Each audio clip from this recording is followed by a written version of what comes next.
2 weeks ang bangin gikan pagpalataan na ako, so pwede na good si siya, di ba? So hello everyone, Marjo na alo sa tanan. For today's video is, anako pinalataan na organic fertilizer, may apply ko na gadud sa wakas. Of course, 2 weeks na siya, so medyo nagtubig-tubig na ready na gadud sa i-apply. So first of all, anako butangan ana yan ako mga bayato na nag-survive. Finally nakasurvive na ini siya, pero lahi ini siya na breed atong chucks na breed, pero sige kan lang at least sa ibu. Diya pa tumapo-po, bahala kamayra. Bahan gana-gana sa pagkatubo ko man. So, kung butangan pa siguro na ako ng organic fertilizer mo gana pagka sa pagsamot, di ba? Kaya mo tambok man. So, anyway, ako ba ni siya, syempre, mula ko ng basura na nalata. So, sige na kay patambok man siya sa mga tanom. Anto sara kan total maanad na balita.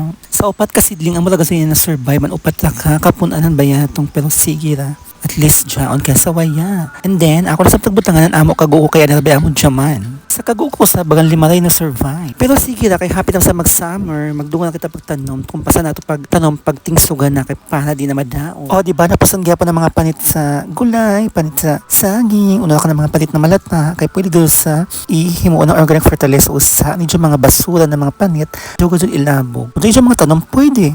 Safety na, tipid pa, hain pa ka. So, sundo ka na dajon ini. Homemade fertilizer from mga panit-panit sa gulay or mga dali na malata. So, di na ako tama.